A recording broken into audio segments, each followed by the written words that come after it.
परिचंद की तलाश है। लिखावट और तिलिस्म का दरोगा परिचंद। कौन करवा रहा है ये सब?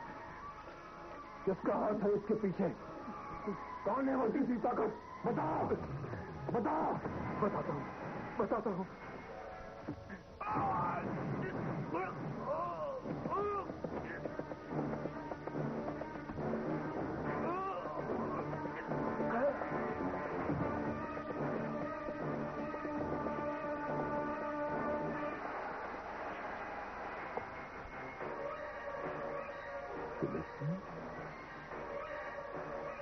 तिलिस्म का दरोगा?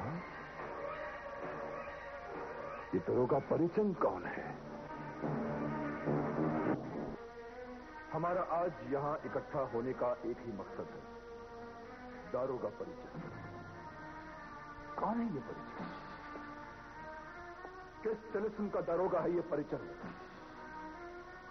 जिसके नाम से सुमेधा की सरजमीन पर खून की नदियां बहाई जा रही हैं?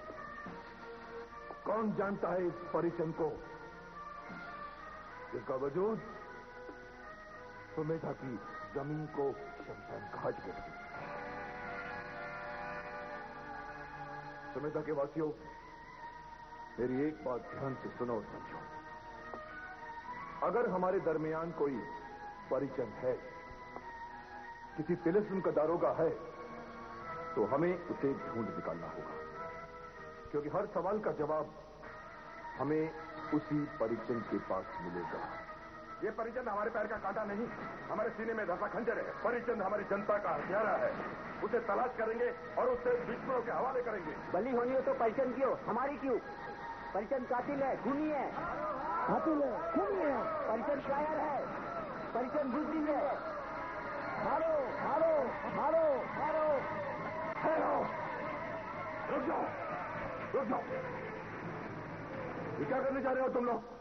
दिलों में नफरत और आंखों में हिंसा भर के किसके लिए कह रहे हो तुम लोग कि जला दो, मिटा दो? दोस्तों, खून का दाग खून से नहीं धोया जाता, आग को आग से नहीं बुझाया जा सकता। परिचंद को मारना चाहते हो जोश में तुम लोग? होश में आकर मुझे ये बताओ कि क्या परिचंद ने सुमेधा के किसी घर में आग लगाई? क्या परिचंद ने सुमेधा के किसी इंसान का खून बहाया? क्या परिचंद ने किसी बच्चे को अनाथ किया? नहीं। क्या परिचंद ने किसी औरत को विधवा बनाया? परिचंद ने क्या किया है? परिचंद को किस गुनाह, किस जुर्म की सजा देना चाहते हैं आप लोग? उस परिचंद ने आप लोगों की किसी भी जमीन पर कब्जा नहीं किया। उस परिचंद ने आपके किसी भी घर में आकर आग नहीं लगाई, लूट मार नहीं मचाई, किसी भी औरत को विधवा नहीं किया। मैं एक बार फिर से कहता हूं आप लोगों को, भाइयों, अगर परिचंद जिंदा रहा तो हमारी मौत यकीनन है। परिचंद की मौत ही हमारी जिंदगी है। जोश में अंधे मत बनो, होश में आकर सोचो कि दुश्मन कौन है। क्या यह मुनासिब होगा कि दुश्मन हमें कठपुतलियों की तरह इस्तेमाल करे और हम शतरंज की बिसात पर मोहरे बनकर परिचंद को ढूंढें और परिचंद का खून कर दें? क्या हम कठपुतलियां हैं? नहीं। क्या हम शतरंज की मोहरे हैं? नहीं। क्या हम ये नहीं सोचेंगे कि उस दुश्मन का मकसद क्या है, उसकी मंजिल क्या है? दुश्मन का मकसद है तिलिस्म को हासिल करना। परिचंद तो महज एक रास्ता है, मंजिल नहीं। चंद्रकांता की कहानी ये माना है पुरानी। नौगढ़ विजयगढ़ में थी तकरार, नौगढ़ कथा जो राजकुमार चंद्रकांता से करता था प्यार, चंद्रकांता से करता था प्यार। महाराज शिवदत्त की मंजिल है तिलिस्म का दरोगा परिचंद। अगर एक बार वो हमारे कब्जे में आ जाए तो तिलिस्म की बेशुमार दौलत महाराज शिवदत्त के कब्जे में आ सकती है। लेकिन यह तभी संभव है जब विजयगढ़ और नौगढ़ की रियासतें हमेशा के लिए सुमेधा की जमीन को लेकर युद्ध में उलझी रहें और तिलिस्म को भूल जाए। महाराज शिवदत्त ने कहा भी था, आदमी अपने बाप का खून भूल सकता है लेकिन जबरदस्ती छीन ली गई जमीन को नहीं। जब तक विजयगढ़ के महाराज जय सिंह ने सुमेधा की जमीन पर कब्जा कर रखा है, तब तक उस जमीन को छीनने के लिए नौगढ़ के महाराज सुरेंद्र सिंह 9 पीढ़ियों तक युद्ध करते रहेंगे। और यही महाराज शिवदत्त चाहते हैं, यही उनकी शतरंजी चाल है।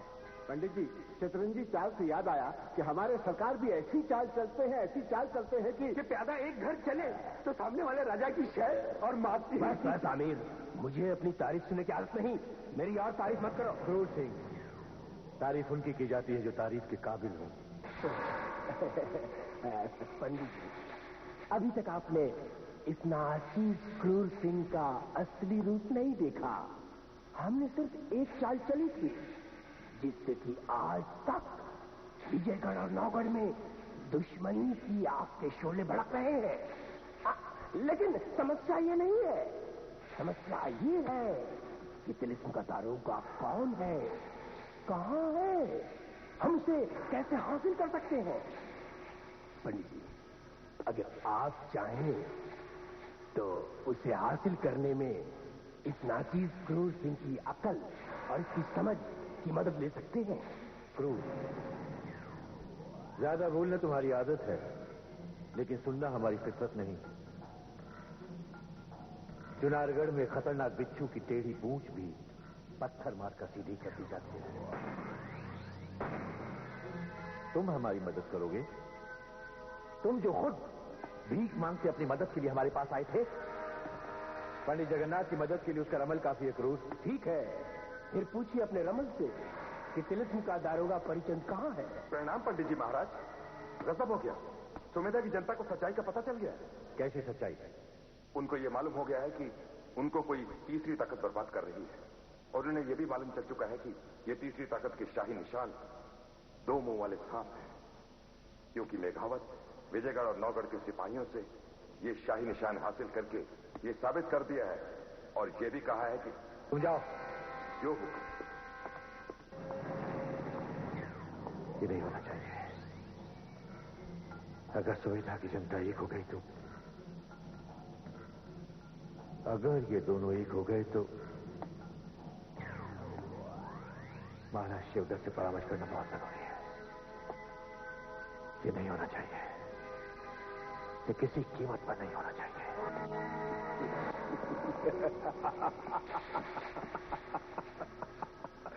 बस बस बस करता है ये यक पंडित जगन्नाथ। एक मेघावत ने इसकी सिट्टी पिट्टी गुम कर दी। अब तुम लोग भी देखोगे कि ये क्रूर सिंह कैसी कैसी यक चाले चलता है। तुम लोगों ने 2 बिल्लियों और एक बंदर की कहानी सुनी है? कैसे 2 बिल्लियों के झगड़े में एक बंदर पूरी रोटी हड़प जाता है। ठीक उसी तरह मैं भी मेघावत और शिवदत्त को लड़ाकर ये पूरा चुनारगढ़ और तिलिस्म का सारा खजाना हड़प कर जाऊंगा और शिवदत्त देखता रह जाएगा।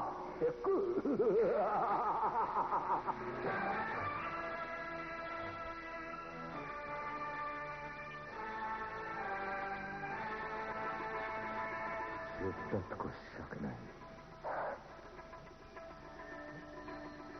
ये विष न होता तो शिवदत्त भी न होता। मुझे तो खुद आश्चर्य होता है कि आप इतना दुख, इतनी पीड़ा कैसे बर्दाश्त कर लेते हैं। इसमें पीड़ा नहीं होता रहा, इसमें तो मन और शरीर दोनों का सुख है और आत्मा का आनंद भी है। इस विष को ग्रहण करके शिवदत्त एक शक्तिशाली पुरुष बन चुका है और इसमें शिवदत्त को कोई शक नहीं।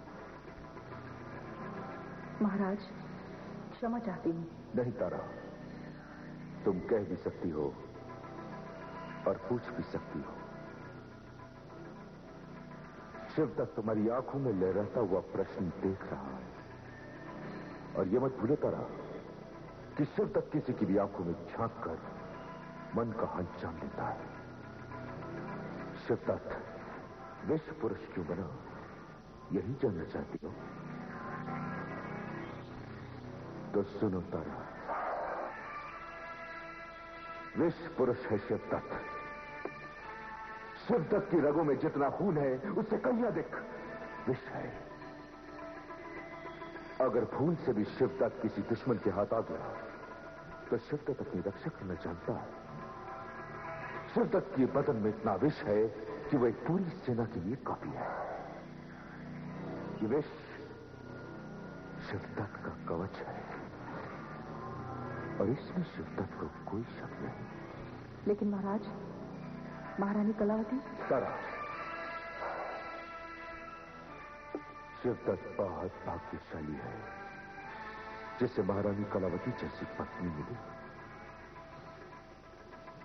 लेकिन शिवदत्त की जिंदगी की विडंबना यह है कि इसी विष के कारण शिवदत्त उन्हें पति का सुख न दे सका और शायद जिंदगी भर न दे सकेगा।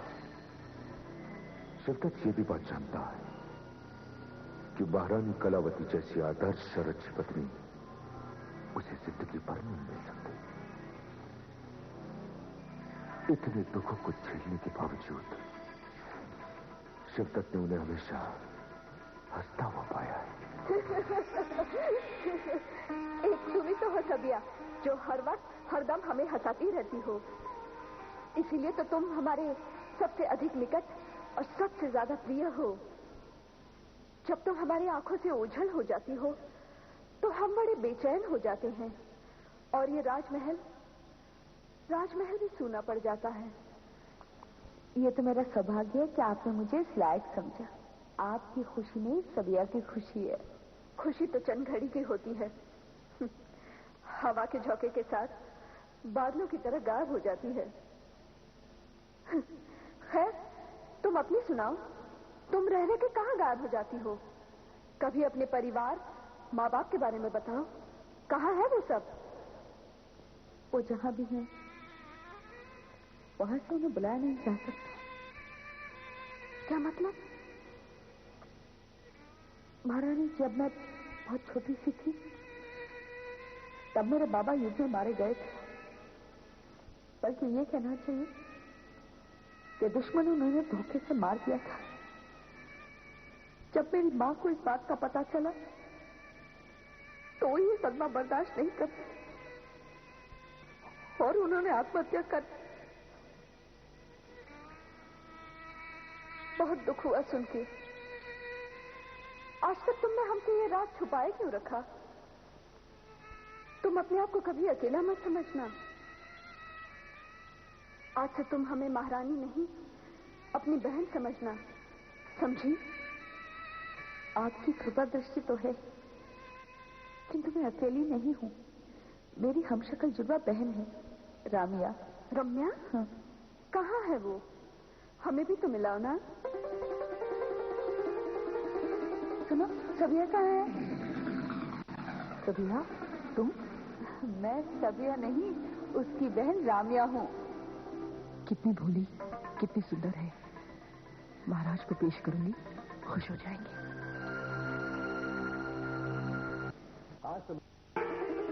सुनो, सबिया कहाँ है? सबिया, तुम? मैं सबिया नहीं, उसकी बहन रामिया हूँ।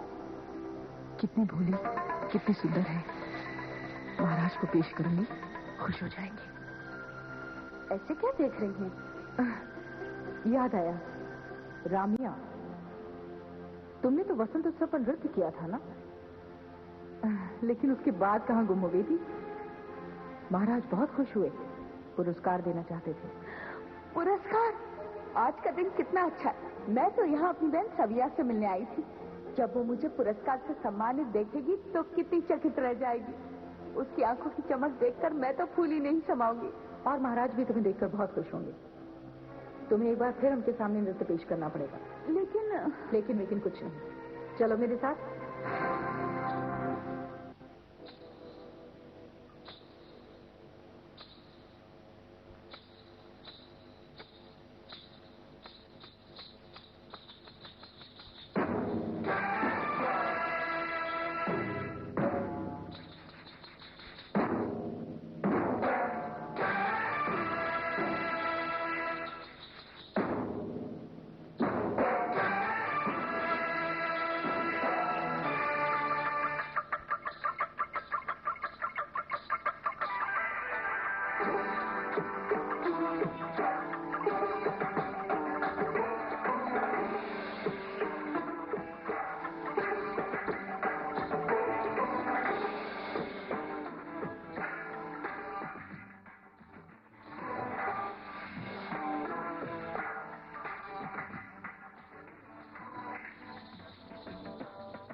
इंतजार।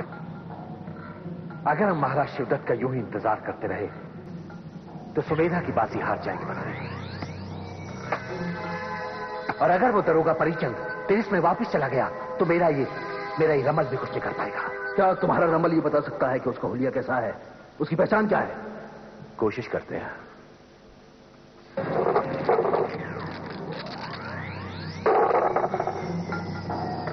3-13-39 52-62 72 नन्हा दीपक तनिक रोशनी